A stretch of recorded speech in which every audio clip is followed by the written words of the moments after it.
All right. Well, we are going to go ahead and get started. It's 5:33, and I just wanted to remind y'all that we are going to be recording this presentation. So any of these presentations that you've missed, or if I reference anything from the past, you can access it on our YouTube channel.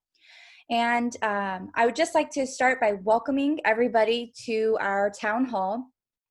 This is our last town hall of 2020, and we will still have direct community meetings where we speak solely about certain communities that we are working within, but this is going to be the last type of Zoom of this nature. So thank y'all for joining us. I have some really important updates for all of the areas that we work within.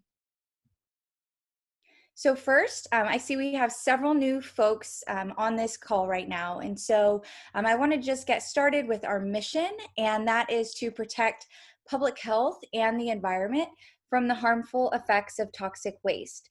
THEA was created about 5 years ago. I am the founder and executive director of THEA, and we are a 501c3 nonprofit organization. Tonight, we're going to talk about, first, we're going to talk about the Jones Road Groundwater Plume Superfund site. Then we're going to be talking about the San Jacinto River Waste Pits Superfund site. And last this evening, we will be talking about the 5th Ward Cancer Cluster.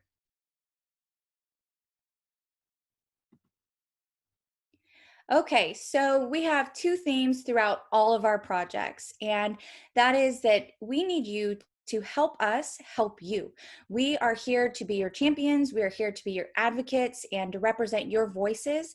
And in order to do that, we need your help and we need to be hearing from you. So please stop by our website. Under each of our program areas, we have letters that we ask, if you support what the letters say, that you sign them electronically, and we will go ahead and send them to the EPA. And we also ask that you take 5 to 10 minutes and fill out our community health survey. If you've already filled out our health survey and you've had changes to your health, please go ahead and do an updated survey. We are actually currently working on getting as great of an understanding of the public's health across all of our areas that we work within. And so these health surveys are really at a critical point for us right now where we're looking forward to what's going to be the next step, and that's going to be working with Texas Department of State Health Services and being able to really get closer to a concise idea of the public's health in these areas. So please help us help you. And one of our team members should be dropping the direct links in the chat. If you have called in, please visit our website, txhea.org.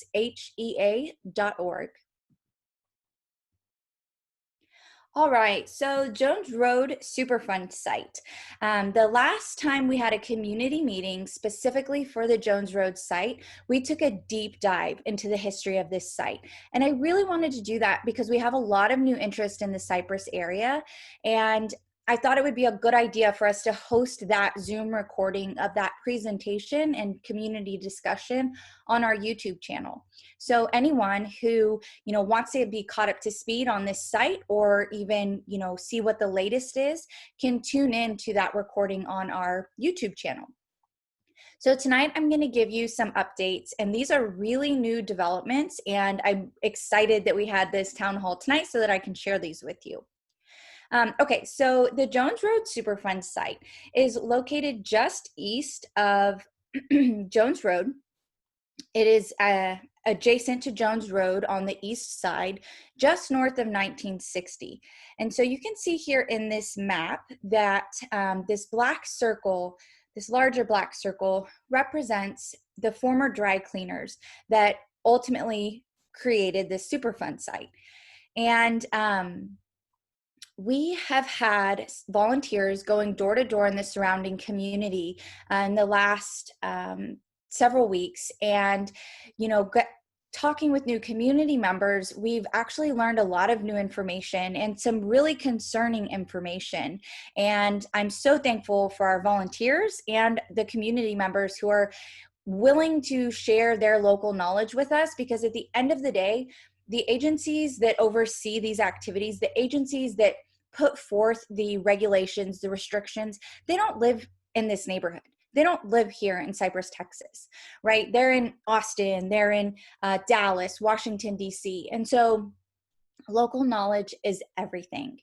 And so what I want to direct your eyes to in this map is the red outline and this black dashed outline. Those are two separate groundwater well drilling restrictions. One is from the county and one is from Texas Department of Licensing and Regulations. That is the entity, TDLR, that when a company drills a groundwater well, they should register that well with that state entity.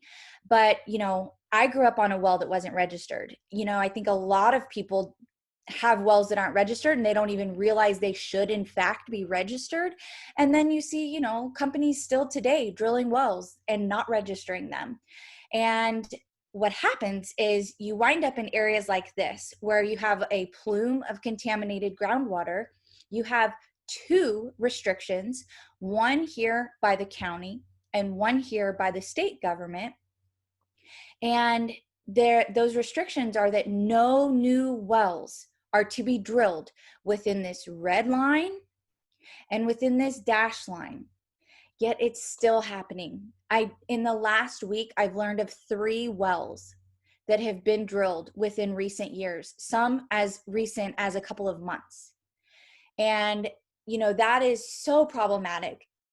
One, public health. This area is above the contaminated plume of groundwater. And so, these wells could be exposing people potentially to harmful contaminants that come through as an invisible threat into the home. And then new wells being drilled can also change the pattern of the groundwater flow, which then, creates a lack of understanding for not only us, but for the government agencies that regulate this and are working to protect people from these contaminants. So I have been talking with the EPA quite a bit, numerous times a week in recent weeks, specifically about this site and this issue. And so if you know of anyone who has had a groundwater well drilled in this area in about the last 10 years, it's likely that it's not registered.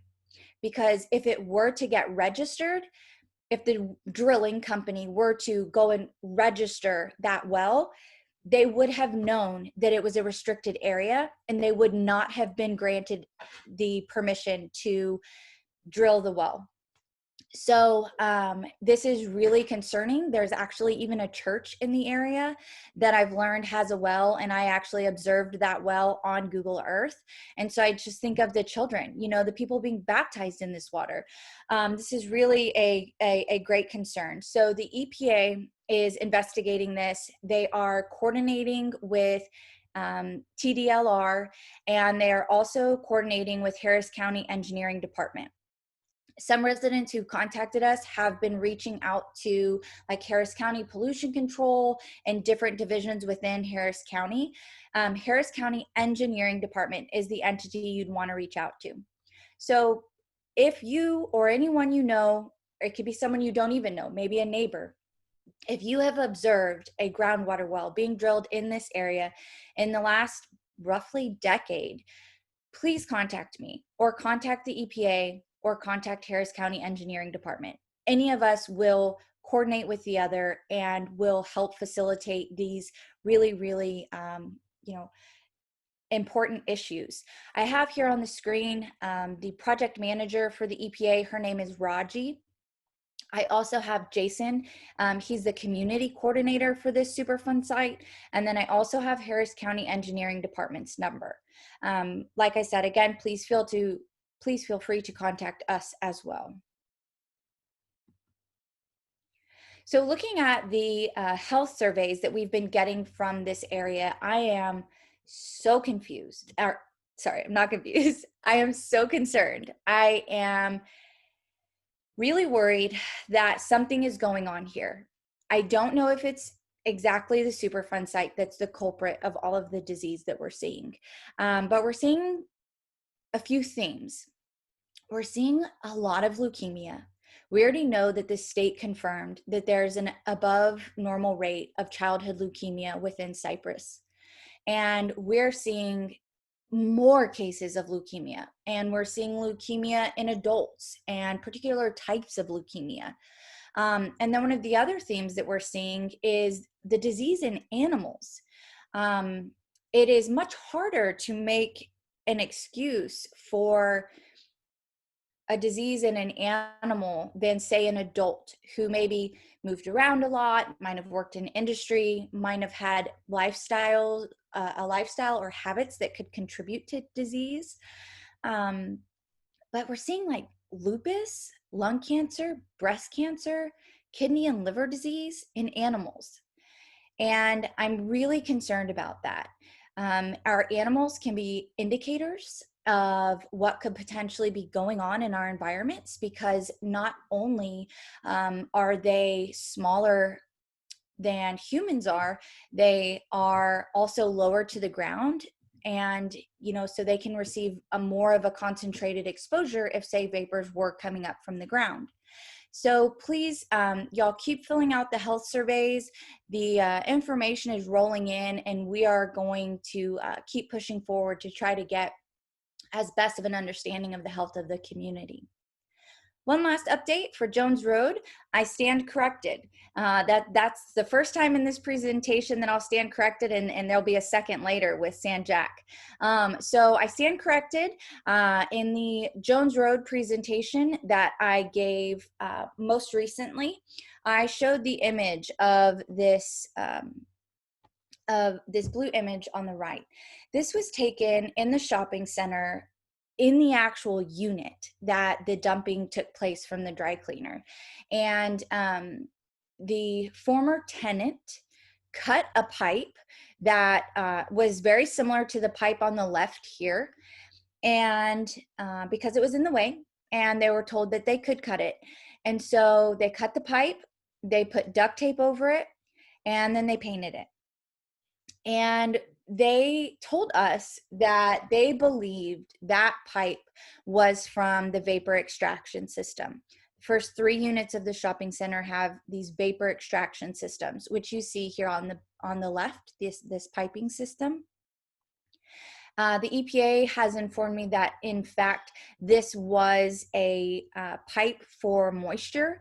It was not part of the vapor extraction system. I reported it to them. They checked it out. They went there and they looked into it, and let me know, in fact, that the tenant was not under the right impression, luckily, and that this was a pipe that collected moisture. So I'm so relieved to know that they did not cut the vapor extraction system. The vapors were not readily entering this space through this cut pipe. And so I'm just really, really relieved, and I wanted to be sure that I got y'all the best and most accurate information. All right, whoops. Now for the San Jacinto River Waste Pits updates. What we're looking at here is the overview of this Superfund site. And we're going to the other side of Harris County now. We were just talking Jones Road and Cypress, which is northwest Harris County. And now we are straight east. We are in East Harris County. This is where Interstate 10 crosses over the San Jacinto River between Channelview and Baytown. And when we talk about the San Jacinto River waste pits, we have 3 primary areas that we're referring to. We have the southern impoundment, which is outlined here in yellow. And then we have the northern impoundment, which is by far the most vulnerable part of this Superfund site, because it's literally in the river and has incredibly high concentrations of dioxin.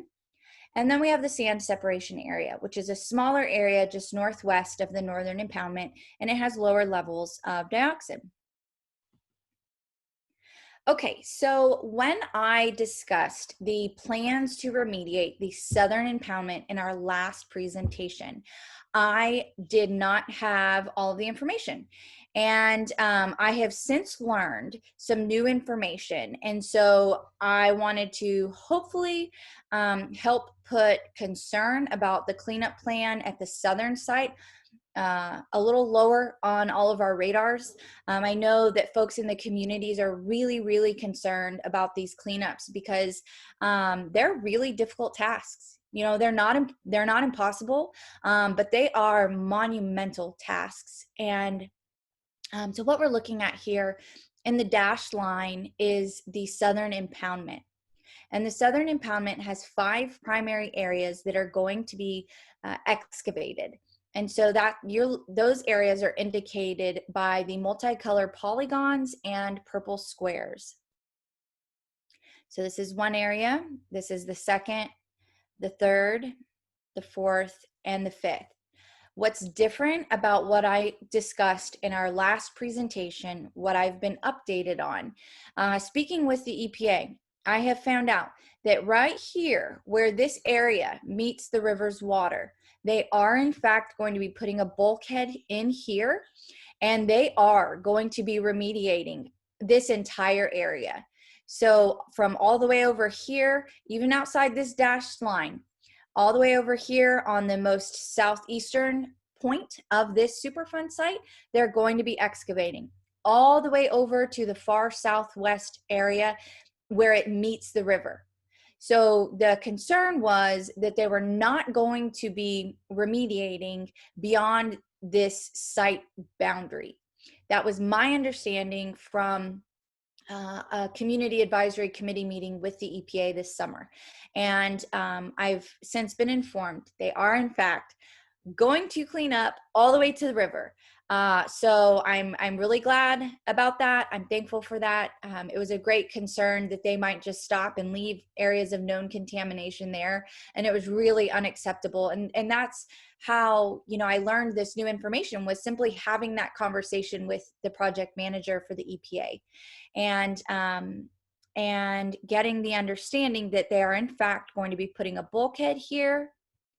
They're going to be taking the water out of the site. You know, they will likely, in that area where it meets the river, they will likely encounter river water as well as groundwater, because our groundwater table is so close to the surface.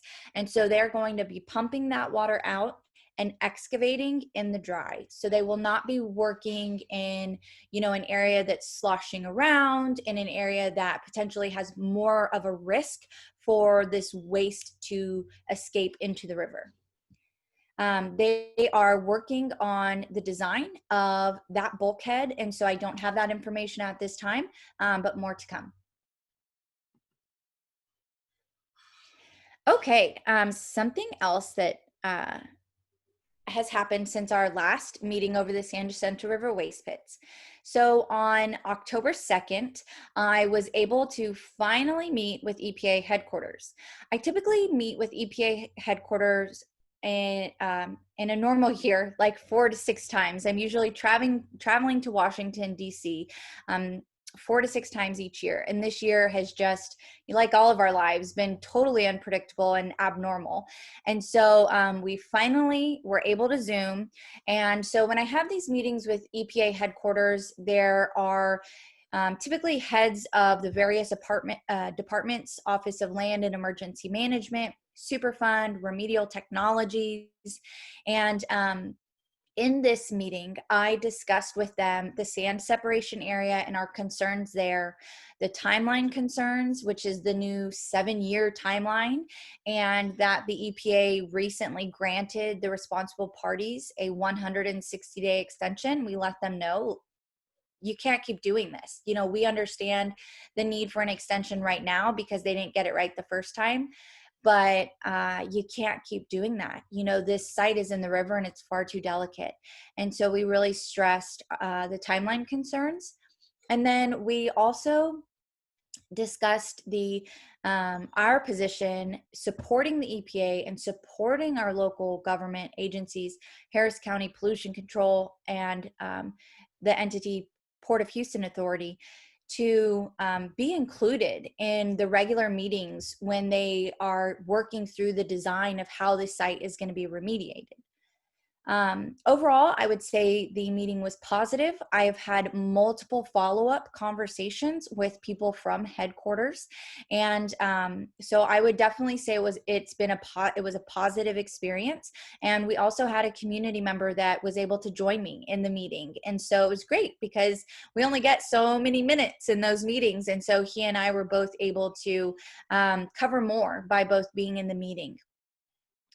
So asking for the inclusion of local government brings me to the next point, and that's a press event that we had on October 12th. So prior to that, we had a press event calling on the EPA for transparency and integrity. And on October 12th, we had a press event where we called on the responsible parties directly for corporate accountability. And we are calling on them to allow our local government and stakeholders, Harris County Pollution Control, and Port of Houston Authority, to be included in the monthly meetings where they work on the design. So this was not required in the contract between the responsible parties and the EPA. However, to make the process run smoother and more timely, the EPA and these two local stakeholders are of the opinion that it would be better if those two stakeholders could be a part of these regular meetings. As far as I know, to date, the responsible parties have firmly declined. I don't know if it's both of them. I don't know if it's one more than the other. They've definitely not had a united defense, I'll tell you that. So I don't really know who's pushing back how on this, but I just know that the responsible parties have not allowed the local stakeholders to be a part of this, which inevitably just drags this process out. And so we made a call publicly on October 12th for these companies to include our local stakeholders. International paper was quoted in an article fairly recently along the lines of, that they're working with local stakeholders on this site. And so, I'm just asking them to back that up and actually do that. And we shall see. We've not been informed that they have made this inclusion yet, but I really hope that they do. Okay, another item that has been a huge concern for the waste pits, and this is my last update for San Jacinto, and that is the waste classification. And when the 30% design was released by the responsible parties consultants, the 30% design said that they believed the waste was appropriate to go into a class 2 non-hazardous landfill. A class 2 non-hazardous landfill does not require registration with the state, and it does not require monitoring and audits of the integrity of where it's disposed in perpetuity. This is waste that we know is going to be toxic for hundreds of years, and it is imperative that it is looked after with the utmost due diligence to ensure that it does not cause problems for the next community it goes to. And so we have been pushing back on this, for over a year now. And so in the last 6 months, we started working with a legal clinic that's an ally of ours, as well as a civil rights legal clinic here in the state of Texas. And they have drafted some pretty strong language. We believe we have, figured out where in the regulations it says this stuff should go to a hazardous landfill. But we are going to be discussing this with the EPA, I believe next week, actually. And the EPA let us know that they have now requested additional information from the responsible parties regarding their position and waste classification.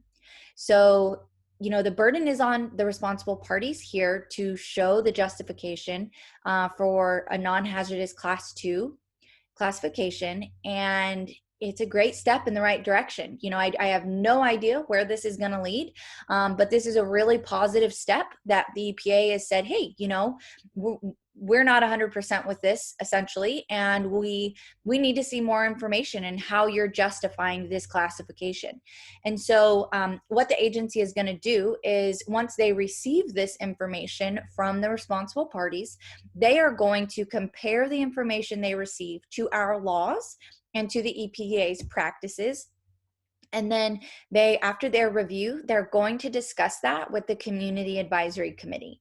And so that's the meeting I referenced earlier, that I had with the EPA. And so myself, one of our board members, as well as another one of our team members, are on that Community Advisory Committee.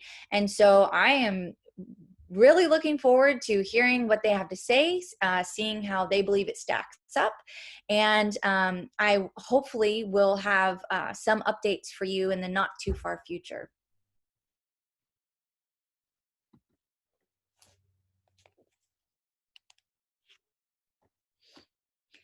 All right. Our last updates tonight are from the Greater Fifth Ward Cancer Cluster. And what you're looking at here is a map that was in the Houston Chronicle, where they showed, basically the area that Texas Department of State Health Services has studied, the 21 census tracts. And it really makes up the heart of Houston. And so when we say Greater Fifth Ward, we're also talking about Kashmir Gardens, Denver Harbor, and these other areas that you see here, and not necessarily just specifically the community of Fifth Ward. And that's why we go with Greater Fifth Ward, because it is encompassing some of these other areas that likely share the complex environmental issues. The next two screens I have for you are very, very text heavy. I wanted to pull language straight from Texas Department of State Health Services reports. And so forgive me for that. But so before I get to those screens, I just want to give you a little bit of background knowledge on what we're going to be talking about. So Texas Department of State Health Services has published 3 different cancer investigations for this area, Greater Fifth Ward. And each time something has been a little different in each study, like parameters, study size, study area, cancers looked at. And all in all, though, they found numerous types of cancer and abnormally high rates.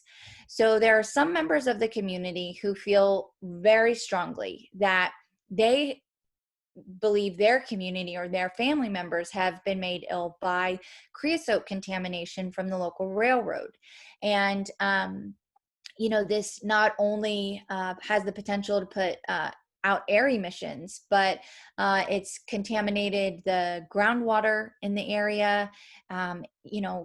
Community members from Fifth Ward will tell you stories about swimming in the creosote pits. They were not fenced off. They didn't know what they were. Seeing rainbow sheens, on the roads after a rain. And so that is definitely a great environmental hazard in this community. However, though, there are several. And so when you have several factors in the environment that are all polluting entities, all polluting factors, it makes it just that much harder really to get to the bottom of what exactly could be making a community sick. So when a health department finds abnormally high cancer rates in a cancer study, they have to take the next step to stay in line with the CDC and their protocols for cancer studies. And so that next step is setting up a panel of experts. And when we worked with Texas Department of State Health Services on this for our communities out around the San Jacinto River, it was a very eye-opening experience. And so I've helped talk with some of the residents and, let them know some of the things to be looking out for in this process and maybe some alternative approaches. And it was just I would almost say I'm jaded from my experience, but then every time I want to say that, I think maybe I'm just that much more realistic from my experience, because when we got an expert panel for the waste pits cancer investigation, I was so hopeful. And it was a really terrible experience. And it looks like that's really the same direction that this is moving in. And so, first of all, I commend the state for how they set up the panel. I wasn't this lucky on the east side. The panel of experts that they set up was almost all local experts. That's amazing. You know, local researchers from UTMB, from Texas Southern University, from Rice University, from these local entities right here who can actually do on the ground research and actually have local knowledge and understanding of these communities and what they've been through. So that was a huge step in the right direction for this effort. They also included a community member from each of these sub communities that encompasses this area. That's huge. I was the only community member on the expert panel for the East Side. And so, and that was tough, having to navigate, you know, the different things I was dealing with on that expert panel as the only community member. So it was off to a really great start that they, you know, were allotted not only local doctors, local cancer specialists, researchers, but also local community members who can tell the stories about swimming in the creosote pits and who can talk about, you know, what it's like there today. And so the panel made several recommendations to Texas Department of State Health Services. I'm going to read to you the recommendations that the panel of experts made. So first, reconsider the time frame selected for analysis to include 1995 to 1999 and for the years after 2016. For some reason, the state did not include the entire window of available data in the cancer registry, which was a little odd. And so the panel of experts had suggested that the state, you know, reconsider this time frame. And the state sent me a letter of what items they are going to follow up with that the panel recommended. And this one is in red because they're going to do that. So great step. That's going to give us a much better idea of what happened during a larger time frame, or what type of cancer diagnoses, shall I say, happened in a longer time frame.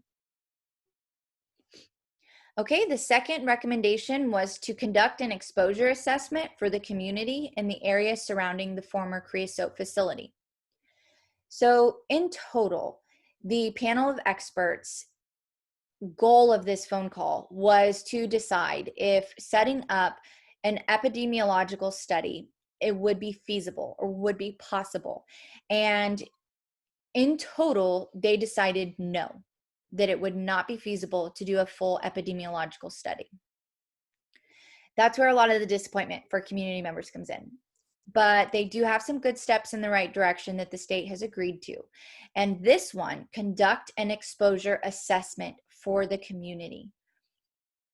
That's going to help facilitate a lot of the unknowns that make an epidemiological study not feasible, because the large part of why they said it's not feasible is because they don't have any information on how people were exposed, right? People who live in the community know in their hearts, they know in their souls. I even know, and I'm not from the community, right? I know what I believe of how people were exposed. But when you're talking about scientific and medical research, you have to have facts, you have to have evidence, you have to have proof. And right now, there isn't that in this process. And so conducting an exposure assessment might help us get closer to understanding how people might have been exposed and how people could potentially be exposed today. Okay, the third is, depending on the exposure assessment results, consider conducting biomonitoring activities to determine whether people have been exposed to contaminants from the former Creosote facility, along with the community survey, to gain a better understanding of occupational and long-term exposures and other risk factors. So just like it sounds, you know, a lot of people in the community actually worked at this facility. And so this, you know, if the exposure assessment finds pathways, then there's the potential to come in and do biomonitoring. At this time, the state has not agreed to do that, but I would think that that hinges on this exposure assessment and the outcomes. Okay, the fourth recommendation from the expert panel is to investigate the need for additional environmental monitoring for offsite soil, groundwater, and indoor air for vapor intrusion. That's one that the state decided not to do.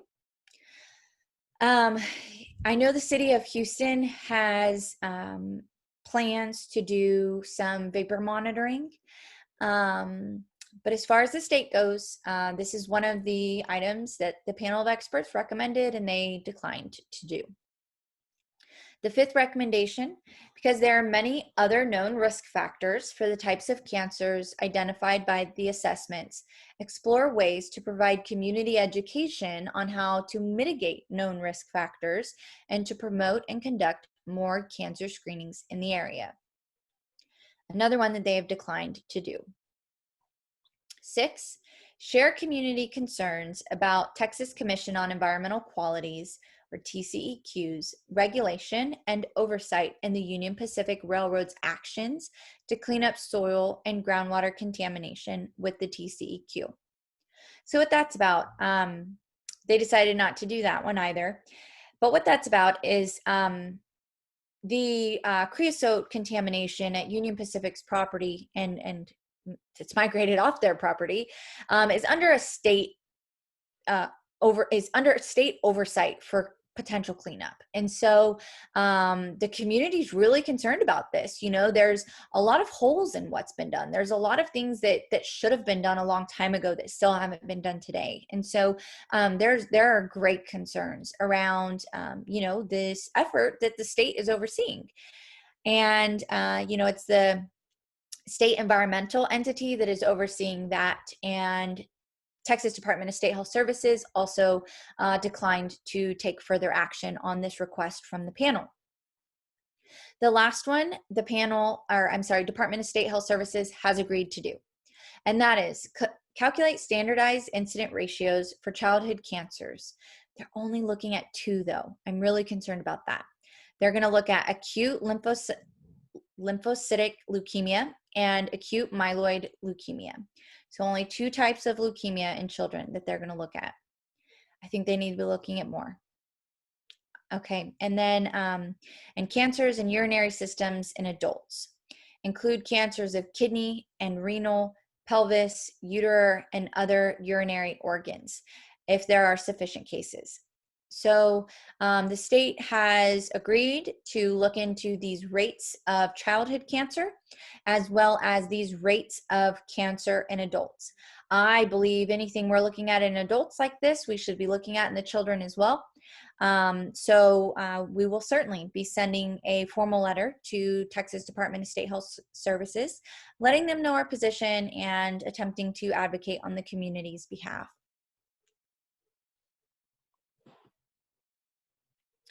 Okay, so one thing that's going on in the communities right now is a partnership with Texas A&M. So the children in Fifth Ward have among the highest, if not the highest, blood lead levels in the entire state of Texas. And finally, somebody is stepping up to the plate, and that's Texas A&M. And so I'm really thrilled to learn about this. I don't know too entirely much about the study and the parameters, but I do know that it is happening, and that's great. And I think that oftentimes the more we can partner with academia, universities, the better, because they don't necessarily have the same objective that a government agency is going to have when it comes to the outcomes. So I'm really, really thrilled that Texas A&M is studying the blood lead levels in children, because that's a really big problem. All right, so before I take questions, I just wanted to let you know one more time that we have a community meeting coming up for each of these specific project areas, each of these communities, before the end of the year. And then we will have our next town hall in the beginning of January. So November 10th, we will meet to talk about the San Jacinto River waste pits. December 1st, we will meet to discuss the Fifth Ward Cancer Cluster and updates. And then on December 8th, we will meet to talk about the Jones Road Superfund site. One thing I want to say also is that thank you to our community members and our stellar volunteers for the recommendations and the information that you've given us lately. One of the recommendations was a fact sheet for the Jones Road Superfund site. We have a fact sheet, but it was very outdated. And so hopefully as soon as next week, we are actually going to have an updated fact sheet for Jones Road. And that actually spurred the thought within Thea of, well, wait, why don't we have updated fact sheets for all of these communities? So it's something as well that we're going to be working on. So thank you to our stellar community members.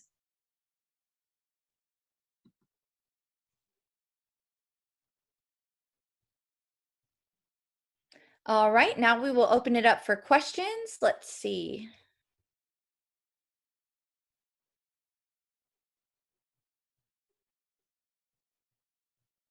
Okay, I'm going to go ahead and unmute everyone here. If you would like to unmute yourself to ask a question or make a comment, you will be able to do so in a few moments. I ask that you unmute yourself to ask a question or provide comments, and then please mute yourself when you are done.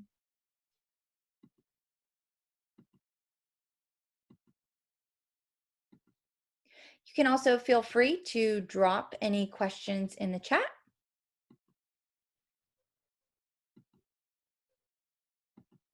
Hi, Reverend Caldwell. Thanks for joining us.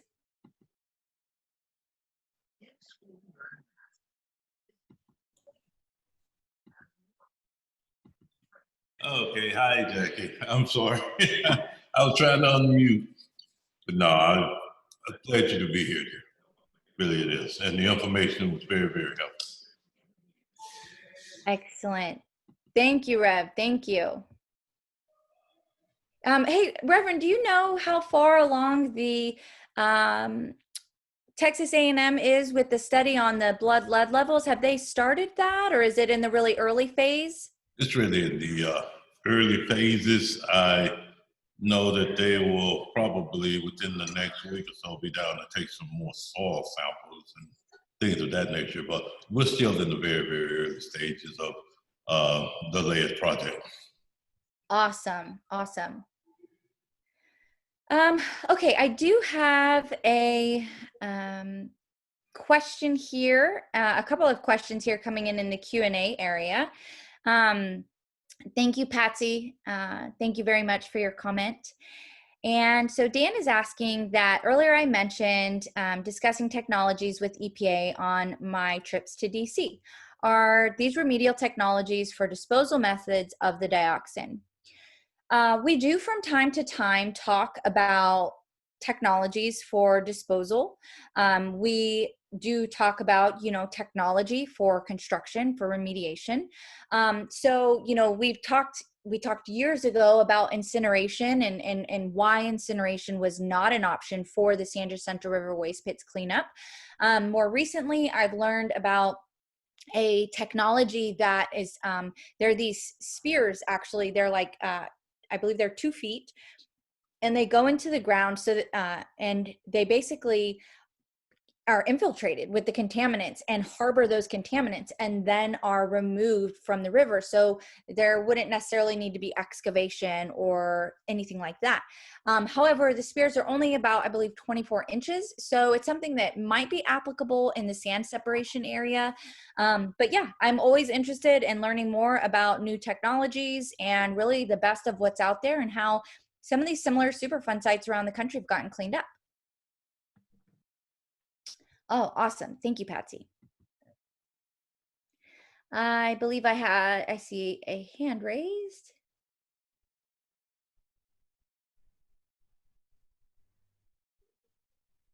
Yes, is that Maritza? Am I saying that correct with your hand raised? Please go ahead. Yes. Yes. Yes. I wanted to ask about the blood levels that, well, the first question is that you don't know how they are going on. But this is really important because the children are especially susceptible to levels of lead. And I don't know how high they were or they are. And if they have measured the levels of lead, if they started with a treatment, because it affects the central nervous system. This is something very important. The same for the leukemia. Maybe there are, among other toxins, there are benzene there. And regarding the dioxins, if you talk about incineration, one of the limitations of incineration is precisely that they produce dioxins. Yeah. So that's very, very toxic, highly toxic. So we have to think about that because dioxins are not very easy to measure and not very easy to get rid of it.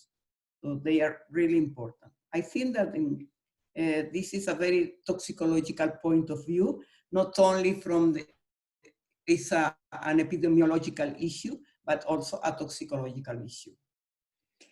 Yes, thank you so much for your feedback on that, on all of those areas. I agree 100%.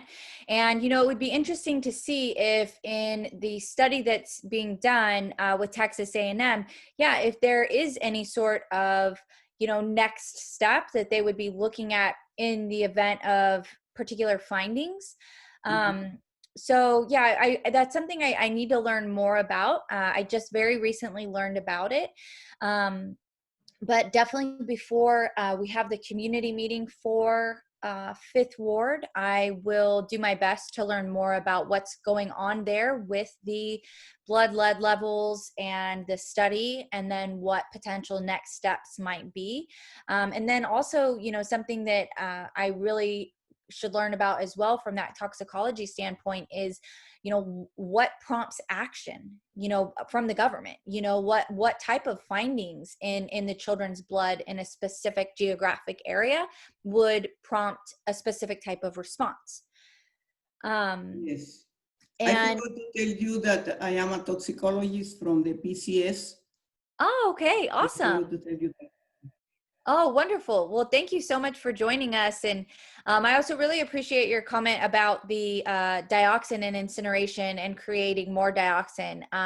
We actually had a company come to us and say, hey, can you put us in touch with the EPA? And so learning a little bit more about this company, they were on the up by the Great Lakes in the northern US. And they wanted to take the dioxin waste by rail from the waste pits, hundreds of thousands of cubic yards of dioxin waste, and take it up by the Great Lakes and incinerate it.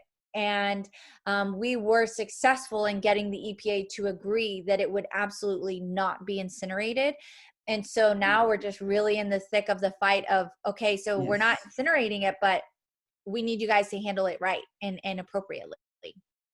Thank you. Yes.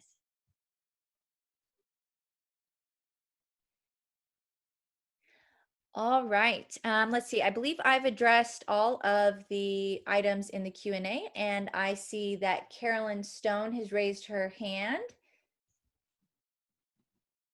Let me unmute. All right, I can hear you. Hey, Carolyn. Hi, how are you? I'm doing all right. I have a question. I was looking at the map for the Greater Fifth Ward, Yes. and then I saw the years on there, 1995 to 1999.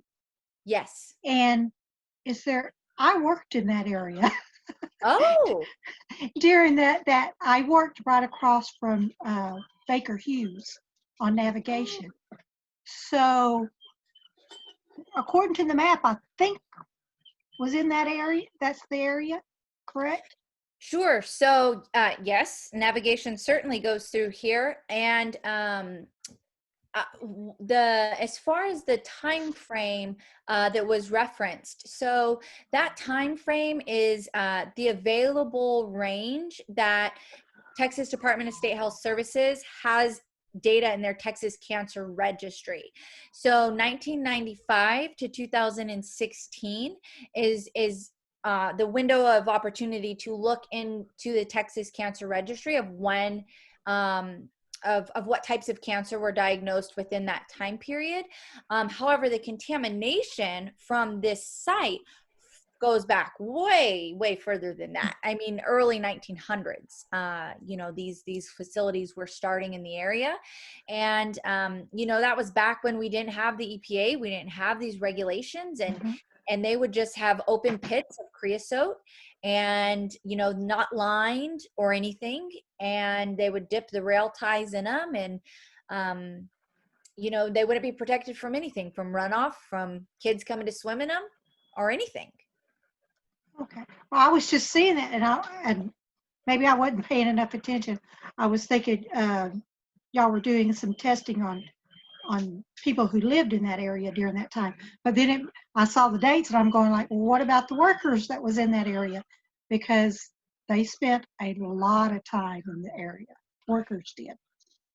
Agreed. And that's part of the disconnect with the Texas Cancer Registry, and one of the reasons why we're always asking folks to fill out our health survey, because the Texas Cancer Registry you're only entered into it in your location of diagnosis. And so, if someone was working at that facility every day and exposed every day, but say lived, a half hour south, they would not be, when you look at the cancer rates in this area, that person who got cancer and lives and is probably treated a half hour south wouldn't be recognized within this area for cancer.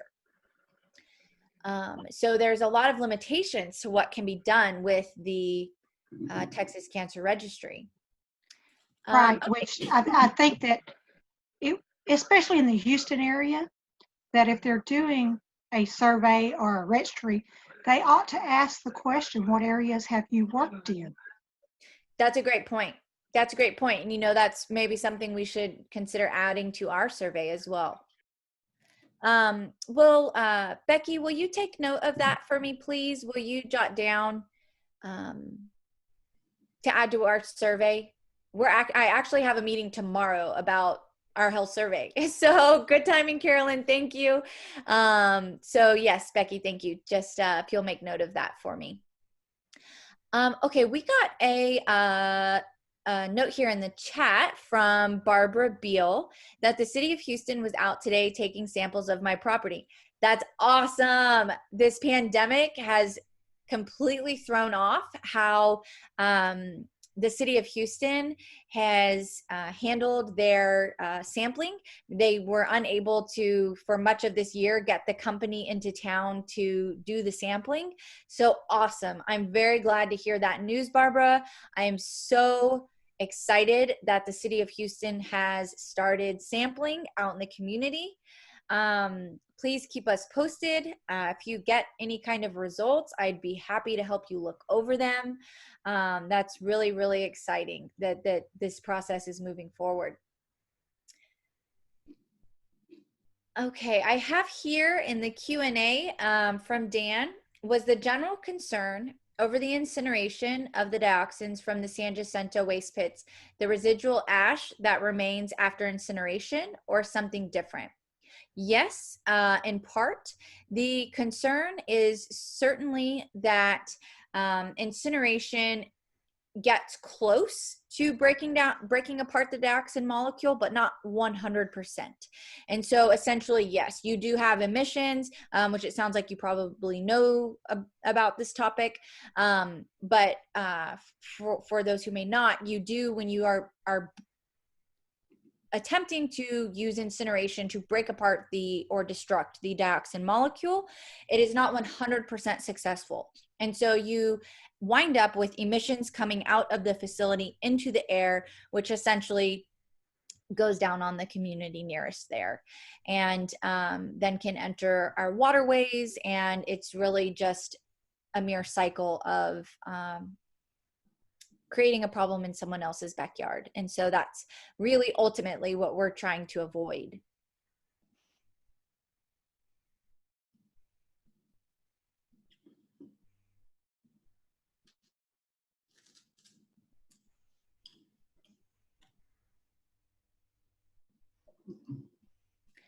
All right, let's see. If anyone else has any questions, comments, concerns, please feel free to unmute yourself, drop it in the chat or the Q&A. Hey, Daniel, thanks for joining us. It's really great to see all of y'all on here. I know I don't see you.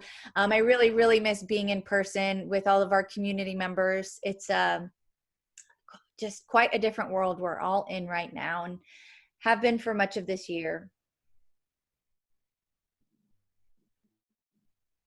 Thank you for taking the time to enlighten us on what going on with the EPA and the latest information on these 3 different various sites. Yes, absolutely, Dan.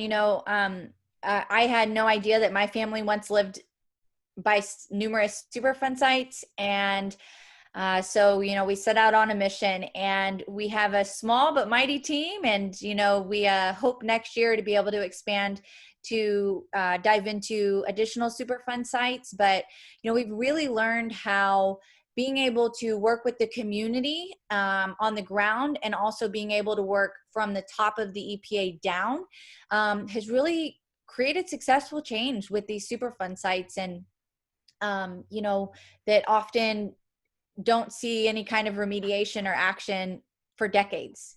And that's just simply unacceptable to me. Well, I think the communities are becoming more aware of what's going on. I think that organizations like yours and various different newspapers, and with the ability to post things on the internet and through Instagram and Facebook and Twitter and all the various different media outlets now, the general community is becoming more aware of the toxins in their backyards, and that's the most important thing. I am with you. I agree. It's really been wonderful, to watch. The public become more aware generally of water, of contamination, of these types of things. So yeah, I agree. There is definitely, we are becoming more of an aware society. And I love that, not necessarily thinking that it could just be the food we're eating, that could be making us sick, and that, there's actually a lot of environmental issues that could be playing a factor in our health.